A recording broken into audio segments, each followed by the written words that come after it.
Hello. Hi. And welcome back to the podcast. We are on the red couch. The red couch. Yeah, we're now called the Red Couch Talk. That feels like it's been done. No, Red Table Talk. Red table talk. But we're on the red couch. Fair. Just kidding. Welcome to We Are Where We Are. We can't afford to change our name again. Roll the intro. Eric, let's talk about this red couch, actually. Okay. Let's start with this room. Okay. So, you guys, we are no longer in the bedroom.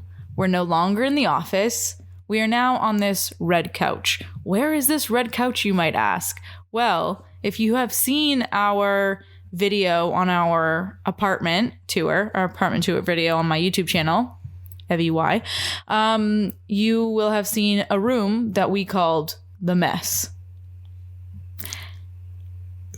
Do you want to say anything about it? I think this is the area of the home that a real estate agent would call the +1, isn't it? It's like bedroom +1. Den. Yeah. Yeah, it's the This den. is a selling feature. It's a selling feature. It's the den. To us, it was the mess because we just put a bunch of shit in here. But now it is no longer the mess. It is the recreational room. It's like 95% there too. Yes, we are missing a rock poster wall. Like rock bands, not rock bands. rock climbing. Yeah, rock posters, I said. Geology. Eric has, if you've been following us for a while, you would know about this because I posted on my stories a bunch. Yeah, OG, Dan. Yeah. I know you're listening. I know you watch my stories, I think. But yeah, so Eric in his old bedroom at his parents' house, he had this wall and it was filled with rock posters. Black Sabbath. Who else? Well, it started with all my dad's old posters from when he was a teenager. That's pretty cool. And it's Iron Maiden and Rush. And then when I inherited them, I added, so if I would go to a show, I'd buy the poster. Mm-hmm. So I got AC/DC and Sabbath and Kiss. And then I'd also rip off cool covers from Rolling Stone or snip out cool articles. So there was like just this mashup of rock posters and articles and stuff. Mm-hmm. It was super cool. And I want it to come to this room. The wall is even taller here. So yeah, but the wall was wider there, though. Fair. So it'll probably be the same. Yeah. But yeah, so everything is pretty much put into place. We have a black carpet. We have a red couch. And we have a place for me to play guitar. Yes, that's a place for Eric to play guitar. Positive. We have a place for me to read. We have the ring light set up in the corner so that I can read. I really want to get back to that. I have not been reading recently. We've been reading loads of like Twitter. Yeah, but I don't even read Twitter either. You scroll? Yeah, I scroll. Yeah, I haven't really been reading anything. The only thing I've been reading is my own YouTube scripts and like Slacks from my coworkers, and that's it. I don't really read anymore, and I don't like that. I feel more put together, more intelligent, more like I can have more complete thoughts when I read and like take in different perspectives. Do you like learn new words when you read? Like I know in general you can absorb them, but if I find a word that I don't understand, I never take the time to get out my phone and Google it. You never do? I just kind of use the words that surround it to try and get a general idea. I just want to stay in the book. I'm always Googling words. I'm always doing that. So yes, I am learning new things, and I think that's my favorite part about reading. What book do you have right now? Like what's the one you're going to go? Well, I really want to read The Upside of Stress because I'm feeling very, very bogged down by stress. And I always have. This is not one I've seen you reading yet. I've not started it. It's a new one. It was my last purchase, but I've not started it. But I was thinking about it the other day because I'm so stressed out. And I don't know how to chill on the stress. Like it just like lingers in the background, even when I'm not fully experiencing the stress. Like I don't know that I'm in it. It still is running in the background. And I don't know. I want to learn more about how to turn that into a good thing. And I'm hoping that The Upside of Stress does exactly that. The book that I want to finish because I don't want to start things and not This is finish what I was going to them. say. Is it not going to stress you out to add one more book to your it list? will, but it won't, because I think that when I do start reading again and get into that pattern, I can finish the Essentialism book easily, because I'm already like I'm 75% done it. I just, there's loads of metaphors. Like your Essentialism book isn't finished, so you need to read The Upside of Stress. Which is bad, because Essentialism literally tells you to read what you want to read in that moment and just focus on that. Yeah. But I need the stress book. Anyways, so I'm excited about this room. I cannot wait for the rock posters to come up. This is also, we want to turn it into our podcast room as well, possibly filming that when we have the room ready. I mean, I'm staring at a ring light, so I might as well turn that into good lighting. And we have a YouTube channel. Me. Yeah. Yeah. Do you want me to turn the ring light off? Do you need it? I'd like it off. I need it a little bit. I'd like it off. I'll turn it down. It'd be nicer if we had the lava lamp on. That's another thing we got in here. What about the little lamp? Well, that's too low. No, that's better. For the listener, she's turned the light to next to nothing, and she says, no, that's better. No, it is better. Well, you might as well turn it off. No, it's better than off. Trust me. I don't, but... Just trust me. We can continue. Okay. So, how you don't want to try that? I went through all the effort to find a light bulb, and... You did? I had to go into the closet. You did? Yeah. I'm very proud of you. Reach to the top shelf. Oh, we have light bulbs? We have. Okay, did not know that. We have light bulbs. That's great to know. I want to ask you a question. That's a no. No, can we continue the podcast? Okay, go ahead. Nobody can see us right now. I know, so let's continue the podcast. It sets a mood, and that carries out how we feel. I feel great. Show. I feel so moody, so great. I feel a little moody. Yeah, I feel a little bit unsettled. Wish the lighting could be fixed, but okay, I'll power through.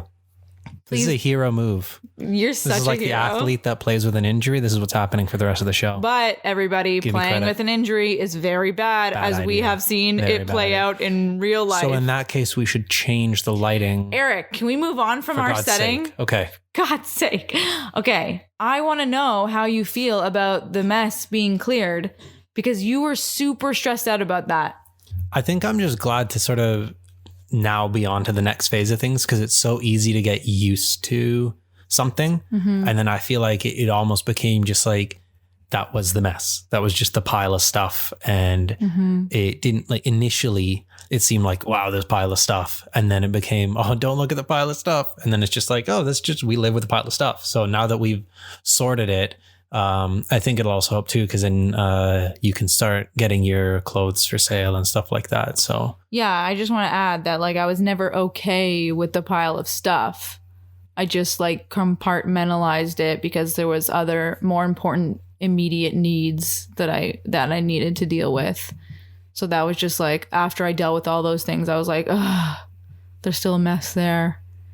I want to deal with it, but I don't know what to do. So it's good though, because like I could at least take the acoustic guitar out, but all my electric guitar stuff is just a lot of cables, and I didn't want to keep taking the whole thing out. And so now I can actually sort of enjoy playing the electric guitar and not just the acoustic. Yeah, and also I feel like because we had a deadline, like, that how we always talk about, with our own things like videos or whatever, anything that's for ourselves, because there's no definitive deadline. And even if there is, because it doesn't impact somebody else, then if you miss the deadline, it doesn't really matter, because you're holding yourself accountable and like, oh, man, you let yourself down. This is our teachable moment of the episode. Yeah. So like, what I was going to say is that I think it helped that your parents were like, hi, we're getting rid of this couch and we're getting rid of it tomorrow. So do you want it or not? And if so, we're bringing it tomorrow. So we were like, crap, we need to clear out this mess now. Like, we have a deadline that we have to hold ourselves to, because it's not just, like, we need to deal with this and we'll get to it. And it sucks to have this here. But it was like, it's affecting somebody else now. Like, they can't just bring a couch here. It's sort of making things more important, making it top of mind. Hey, speaking of Vlogmas, speaking of deadlines and Vlogmas, last week we talked about whether it was a good idea or not I just sounded English there, idea or not. I added an R to idea. That is not a thing. Yes, that's like saying is. Canadians say a boot. Both of these things are false. English people add R's to the word idea, and it's weird. But hey, anyways. Just a little thing. English people can't because there's like 100 different regional accents. So maybe certain regions of it. It's like saying a British accent. Technically, that includes Irish and Scottish as well. So continue. Let the record show. I'm just kidding. So are we addressing the point where I like held my tongue when you asked me if it was a good idea? Let's talk about two things. One, let's talk about why you're holding back on telling me the truth. I thought this was truth talk hour. / life relationship. Hey, it's not my spot to tell you not to create content if you think you can create it. So I thought you could create the content and something has to give. So the thing that was going to give was sleep. So that was the thing I was going to jump in on, is all the other stuff that's happening outside of your regular workday. Something's going to have to fall. And I thought that like great idea, potential for great content, but I had doubt. And you didn't want to tell me like straight on, like, Evie, I'm not okay with this. I support you in everything that you do, and I love your videos, and I love that you have this ambitious side of you, but I really, for your mental health, your physical health, I don't think that this is a good idea for you to do. I'm still going to let you make that decision for yourself. Is it not on you? And it's not a challenge. Well, like, this is what happens with me, is I like to live and learn, apparently, because I would prefer to not regret something by not doing it. Like, I would prefer to not say, oh, I regret that I never did blank. I would rather have done blank, figured out that it wasn't a good idea or it wasn't a good fit for me, and then be like, okay, it sucks that I wasted time on that, but at least I don't regret having not tried it and having wondered, what could that have been like? That's not where I'm at. What do you mean? Just I try to evaluate before I get involved with it. If it's like realistically playing it out, is this practical? I think with me, as we call myself, the CEO of overthinking, like, I overthink everything, and it can be good and it can be bad. But I think because I overthink everything, and I've put myself in situations that I've overthought, and then I've gone into the situation and it's been way better than I thought it was going to be, I try not to listen to my thoughts as much as you do. Only because of the many instances where I've overthunk something and and it's turned out to be way better than what I ever thunk it would have been. Do you think realism is pessimism then? Because sometimes it feels that way. I think so, a little bit. Yeah. I also just don't want to hold myself back because of my thoughts. So, what do you mean? I don't understand. Like, if I think something's going to be bad and then I don't do it because I think it's going to be bad, but I actually don't know what it's going to be like, then I've held myself back from an experience that I could have had. And, my life motto is do it for the experience, right? So my thing is, since we're CEOs now, yeah, you could check that off the weekly bingo card. Yeah. Like, it's about finding the difference between like delusional optimism and pessimistic realism, and that right in the middle is when you decide if something's worth doing or not. See, that's the thing, is I don't know where actual ambition and optimism starts and where the delusional phase sets in. Like, because there's a fine line between crazy and genius, right? I feel like there's a fine line between I got as many hours as Beyonce in a day, and this is gonna overwork me to the period where I'm gonna have a breakdown and then not be able to do anything. This is kind of like my soapbox thing that I'm gonna get after here, right? Okay. So like, we're like, this is not political, so you don't have to interrupt me and be like, we're not politics podcast. Okay. But because of the political climate and because of the way people talk on social media, everything has become about brevity and just getting your point across in a sentence and holding that position and fighting it. And everything becomes this black and white with nothing in the middle. Yeah. So to me, whenever there's a lot of issues that come up, like I'm comfortable just sitting firmly on the fence. And because there's kind of like those shades of gray in the middle where like the real answer is, I just hit the mic. Yeah. My eyes just went. Anyways, I think that we have what happened with Vlogmas is just you catching burnout before it becomes burnout. Okay, hold on. So I was going to ask you two things. Okay. And I think this goes with it, but not two things, but one thing. And that is 2 reasons why you think Vlogmas failed. Does that have to go with what you were saying, or were you saying it has nothing to do with what I was going to say? Preemptively, you're saying I need to catch burnout before I. No, So one of the reasons Vlogmas wasn't going to work out is because you were just preempting burnout, and I think just the other reason it didn't was there was sort of like not really a runway for it. Like by the time you decided to do it, it was basically December. And I think that it could have happened if 2 or 3 weeks ago, you kind of planned it out ahead of time. Yeah. And built that into like your own schedule. Yeah. But what I was going to say is that like, I feel like to the thing I was saying about black and white, we have this culture where now people online are either listening to the people who are like, oh man, you can't sleep more than 6 hours a day because you got stuff to do and 24 hours is your limit. Make the most of it. Go, keep working, just keep working harder.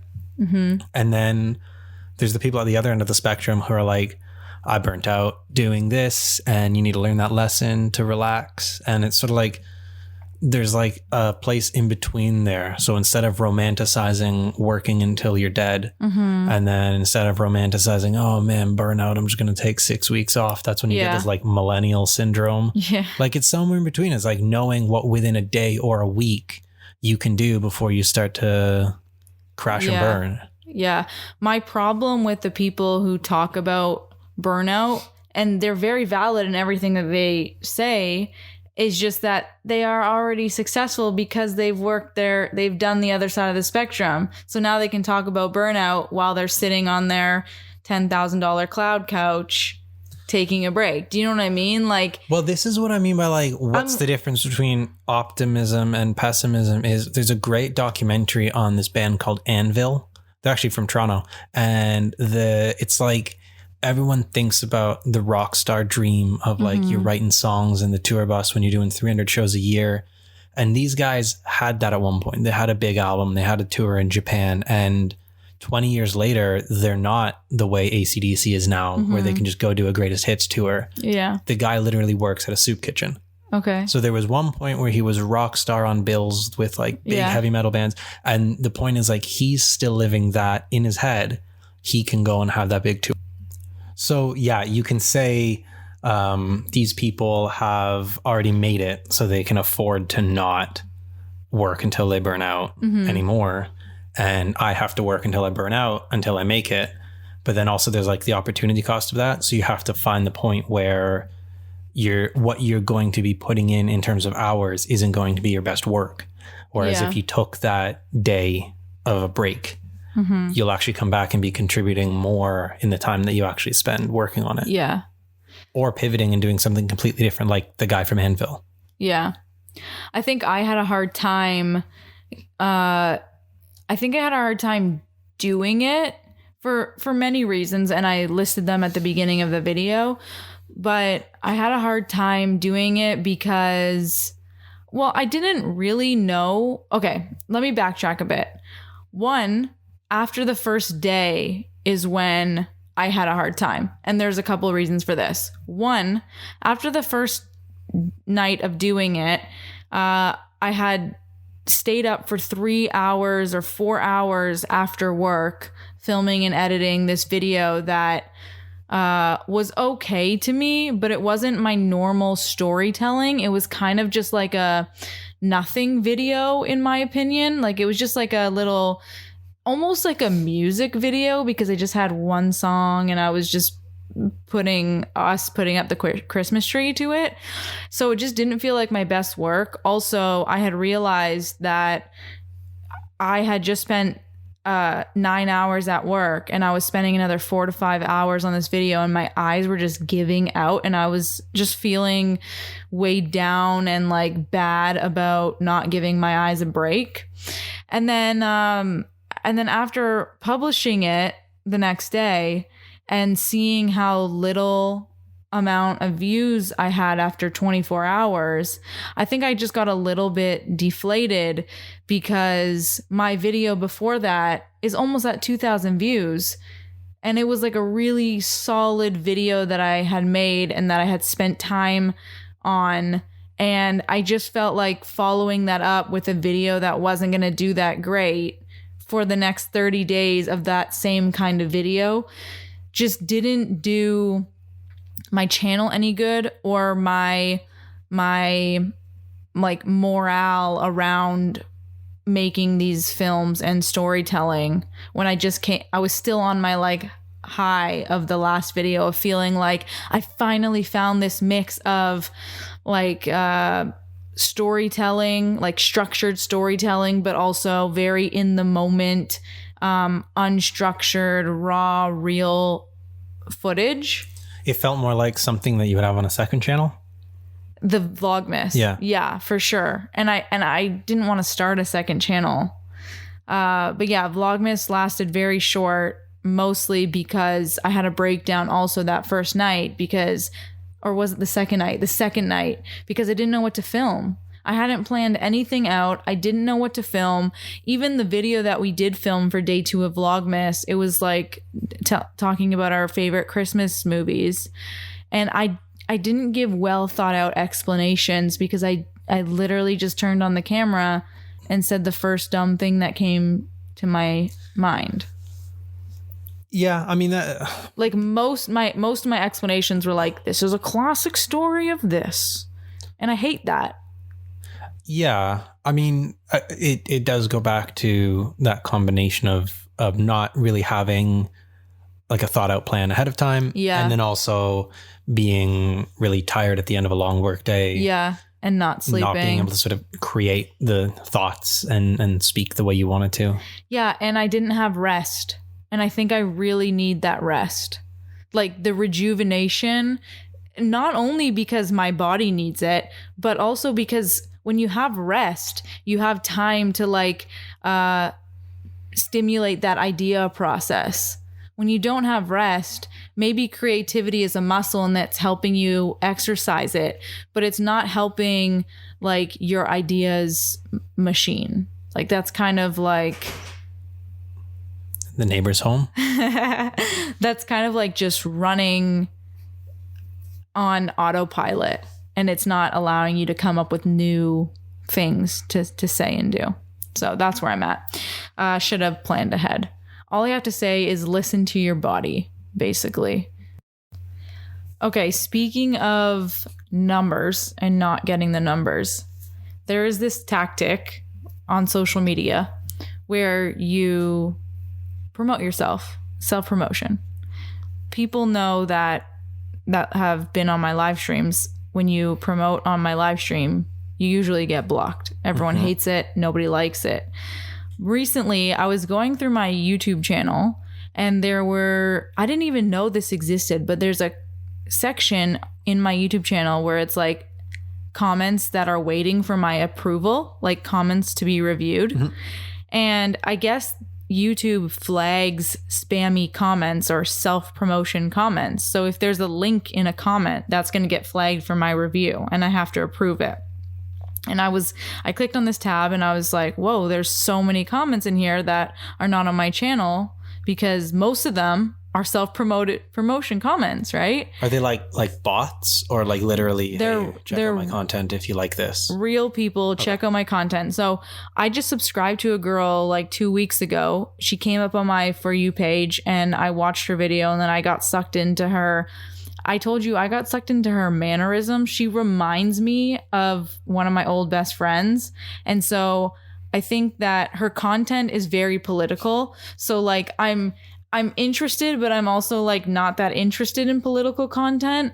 I just find things more interesting. But because of her mannerisms and because I felt like I was watching my old best friend up there, because she really has the same like mouth and mannerisms, I subscribed to her. And when I was going through these comments, I was like, whoa. I just subscribed to this girl. And it was like a pending comment that she left on my video 2 years ago that I had never seen. And she basically was like, love this video. If you guys want to see more, it was all caps too. If you guys want to see more videos like this and lessons, I just posted a video on the lessons that I've learned this year. Go check out my channel. Like, and she's speaking to everyone. She's not speaking to me either. She's just like, love this. And then worst. She speaks to everyone in all caps. And like, I hate it and I love it. Like, did you block people on You Now because they were stealing viewers? Because if they're like, come watch my stream, they'll have to leave your... Right. I blocked them. I blocked them if they were doing that. I blocked them if they were saying like, oh, this is my YouTube channel, look at this, or this is someone else's YouTube channel. Like, nobody liked that. Everyone was there for the content. If you were asked to put your YouTube channel, or if you were asked at the end of the stream, like, oh, who's streaming? Let's send somebody to whatever, right? Then fine. But if you just come in and say that and it's all self-promotion, get out of here, right? So you just hinted at how I feel about this. Well, okay. So I'm bringing this up because it's cool that she commented on my video. Like, she in some universe knows about me because she's seen my video, but she has 200,000 subscribers now. And at the beginning of this year, she had 4,000 subscribers. And 2 years ago, who knows? She could have just had 100 subscribers, right? So she's doing that not at 200,000 subscribers. So it worked?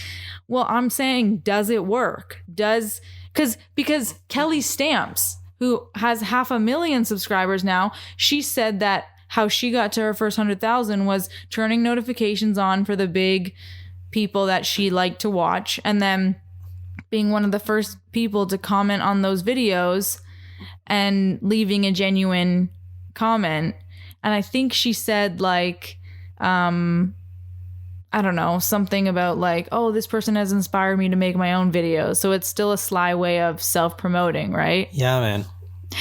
So like, I hate it. Not into this. I know, but clearly 500,000, 200,000, like, this must be a way to grow. Well, it is. And like, I did...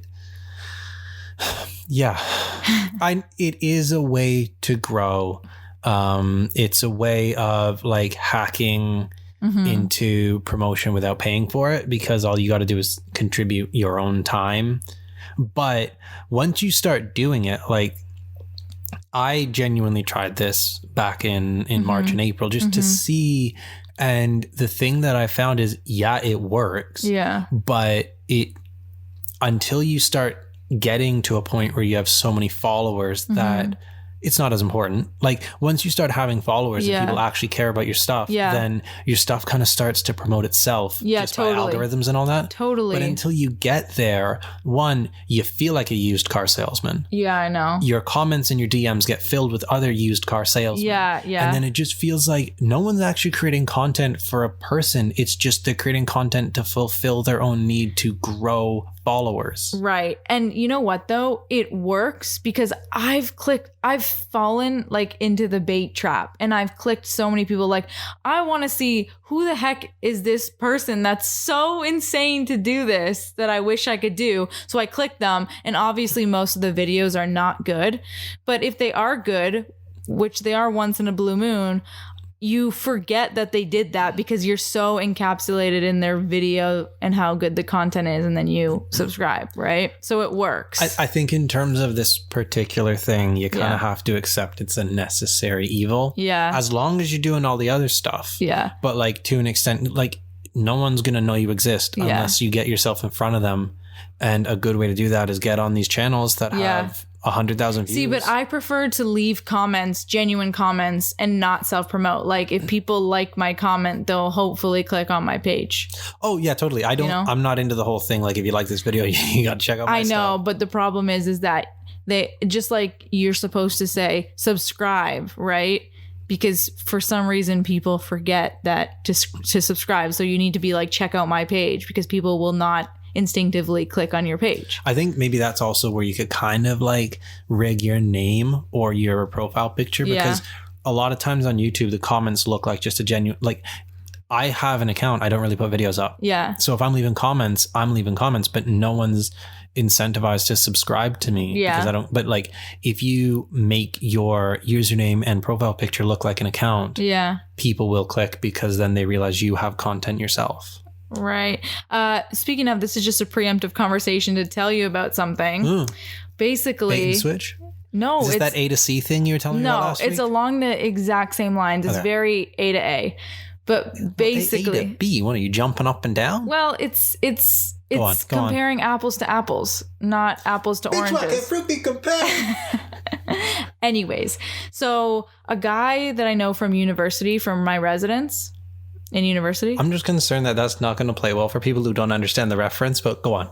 What? Oh. The reference that you made. You're still thinking about yourself. Yeah. Okay. Yeah. So anyways, this guy from university residence, let me get on with it. I know, but that was a jab. Job. Go. Right hook. Job? Job. Eric, can I get on with it? You know George Bush's brother's name is Jeb?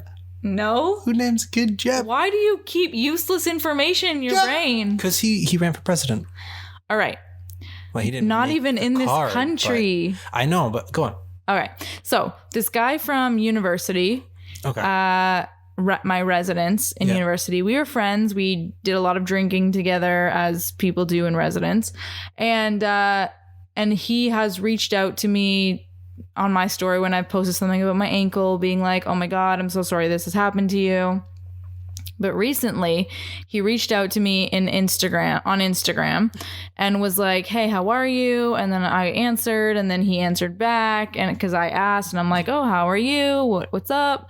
And then he was like, actually, like, me and my bandmate are coming out with an album, and we were putting together a list of people that we want to give the album to for free, and like, I thought of putting you on my list.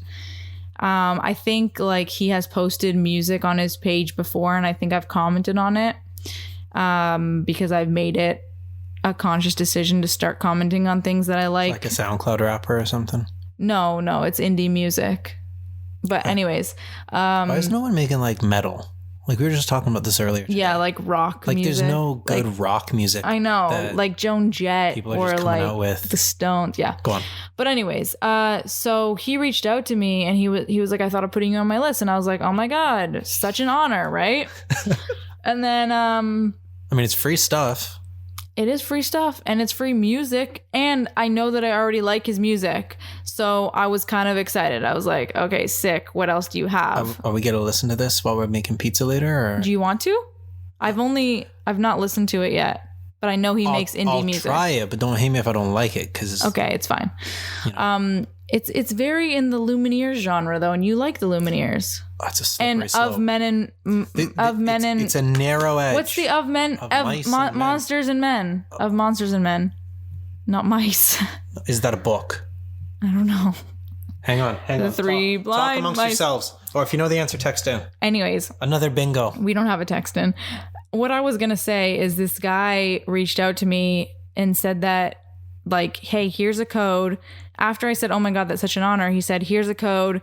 You can get it on Bandcamp. Use this code to get it for free. So I did. And then... Of Mice and Men is a movie or is a book from 1937. Oh, Continue. cool.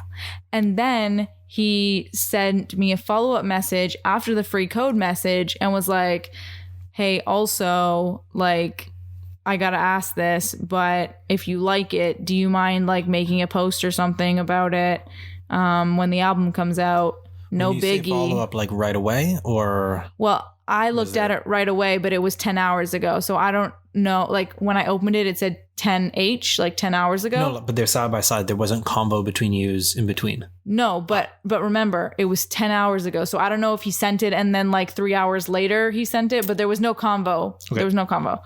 But anyways, yeah, he followed that up with like, hey, if you like it, please post about it when it comes out if you can.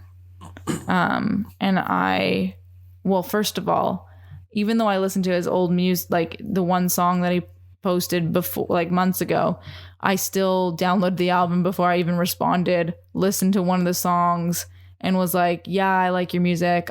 No problem. Like I will post on my story about it when it comes out. What do you think about this?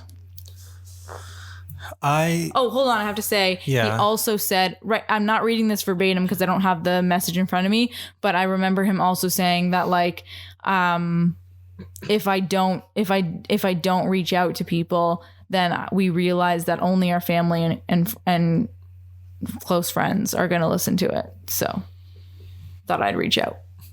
What do you think?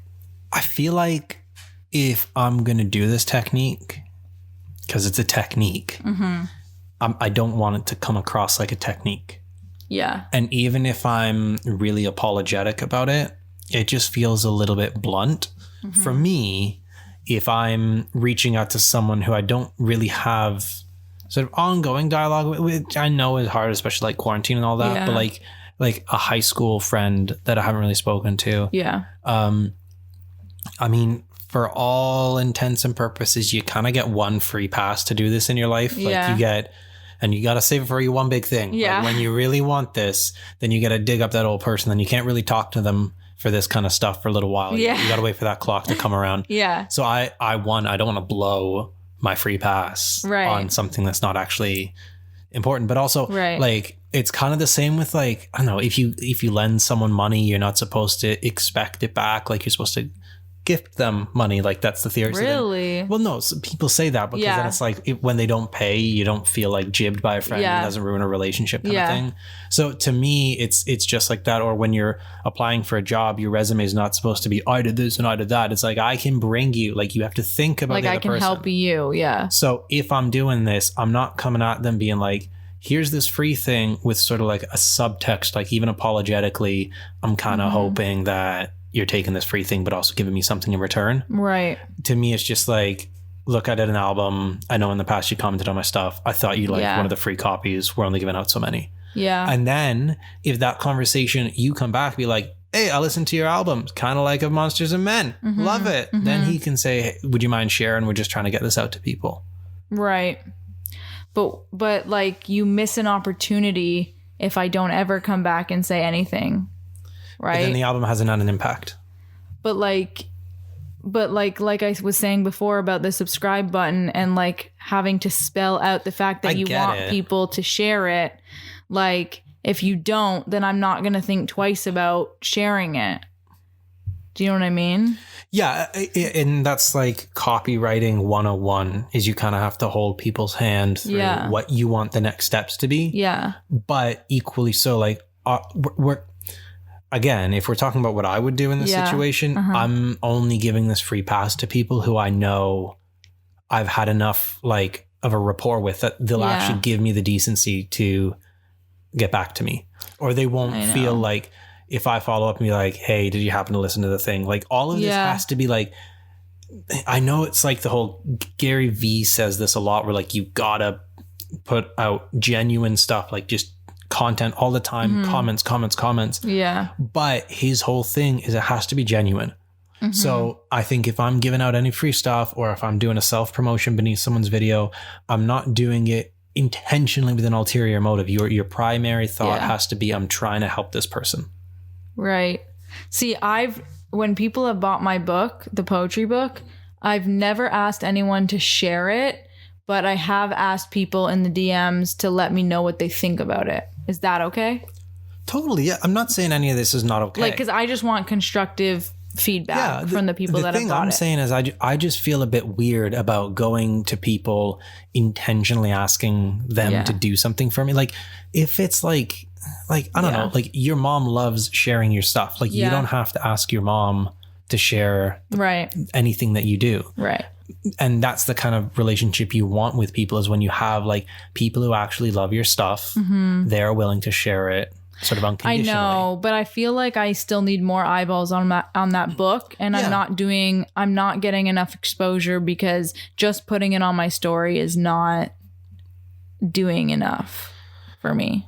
Yeah, it is. You do it. I mean, it's kind of like influencer marketing. Yeah. Your influencers are your friends. I admire the courage of him to even ask me. I think I admire it. I see how it can be taken as him using me. And it might be like he sees I have 8,000 followers and is like, oh my God, it would be so cool if we got her to post about it, because that's 8,000 people that now know about it. Do you know what I mean? Like, I get it. It's like the same line of courage as like asking someone out of a bar. Like you miss 100% of the shots you don't take. Yeah. No, I get it. I was going to say something else to it, but I don't remember. It's like you said, you can't deny that it works. Yeah. All I'm saying is just I'm uncomfortable with the used car salesman. Yeah, I'm uncomfortable with it too. Me too. I just don't know what to do to get eyeballs. I'd just be giving it out there, just genuine. Yeah. And then if they happen to start a conversation, be like, I would really appreciate if you tell your friends. Yeah. Through social or in person. Because not everything has to be shared online. You can actually just text someone a link. Yeah, it's true. Do you have the question of the week? I'm flip-flopping back and forth here. Wait, hold on. Before we start that, I did want to ask you guys, like, what do you think about it? If somebody... The listener? The listeners. Okay. If somebody... Text in? All right. Can I get this thought out for once? My God. My God. You're hungry. Yes, I am. We're going to be cooking after this. Guys, we're making pizza and we're having wine. Anyways, I was going to say, let me know what you guys... Or let us know. Sorry, we're in us now. Let us know what you guys think about that tactic. Like, if somebody came to you, would you feel a type of way about it? Or would you be like, oh, that's so cool that they're reaching out to me directly? I feel special. Anyways, question of the week, Eric. What is it? Okay, I'm flip-flopping back and forth. You don't know what God, will you let me get the question out? You naturally paused. Okay. Hello? I was going through old footage to build some promo content for our business. Yes. And I found an old clip of you in... Where is this going, kind sir? Late 2018. Okay. I had an eye patch on. And it said, 2020, all of the luck. What? You had a mantra. And you said, I'm going to recover from this. And then 2020, all of the luck. Yeah. Like it's only going to go up. Yeah. So that's kind of nice to look back on. So can you commit to audio? Yeah. When a year from now, we look back on, what are you saying? 2021 blank. I will be okay with wherever I am and whatever I'm doing. Shit house. It's not a shit house. I'm okay. Actually, it's you growth. Know what? Now that I think about it, that's good. That's not a shit house answer because, hold on, I probably asked the wrong question. Hold on. Continue. Because it's growth. I cannot keep, and this is another teachable moment in our podcast, but I cannot keep having these expectations for my life and then keep being let down by not achieving those things or not getting those things. Like, I don't even want to say, I want to put it out there that I want to be walking by the end of 2021, but I don't even want to say that, because if I'm not, and God forbid, I really hope I am, I don't want to be let down by the fact that I'm not. I just want to be more okay with wherever I am. You know what? I think that's fair, because I think in my head, I had a different question than the way I phrased it. Okay. In my head, I was kind of going for like a prediction, but I said the word mantra, and that's actually a healthy mantra to have. I just feel like I have a lot of like expectations, not in like the entitlement sense where I like I should have this, just like expectations in like, oh, I would really like to be walking, or I would really love to have blank amount of money in my bank account, or I would really like to have like blank amount of engagement on my videos. And I just want to be completely, genuinely happy in whatever situation I'm in, because I think that having those like expectations, it's good to have goals, but I think I gotta let go of expectations.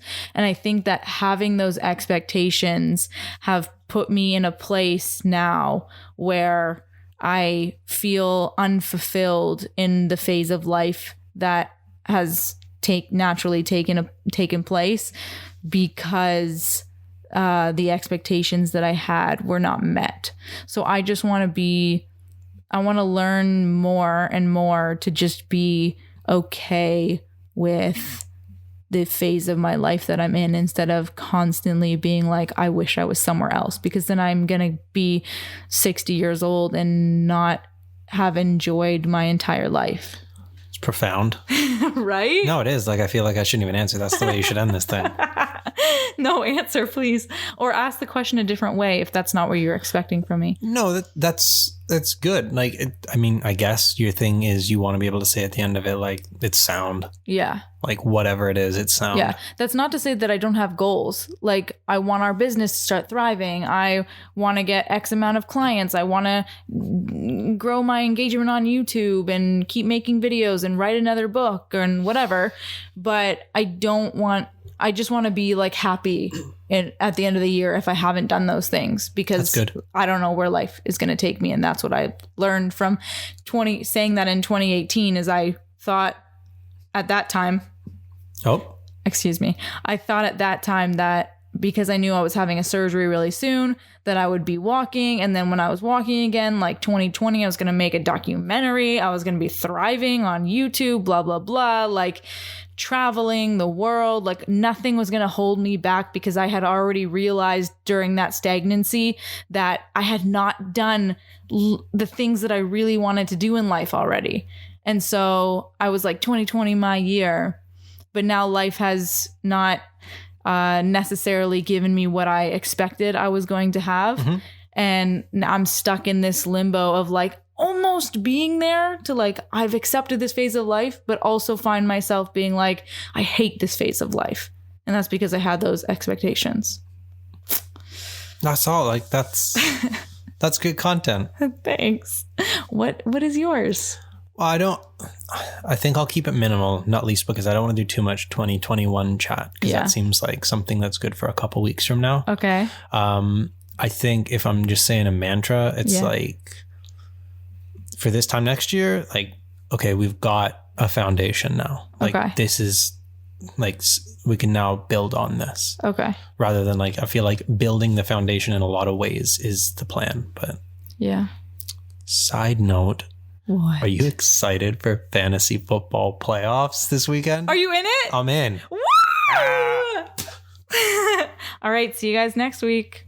Hopefully Eric's still in fantasy. Bye.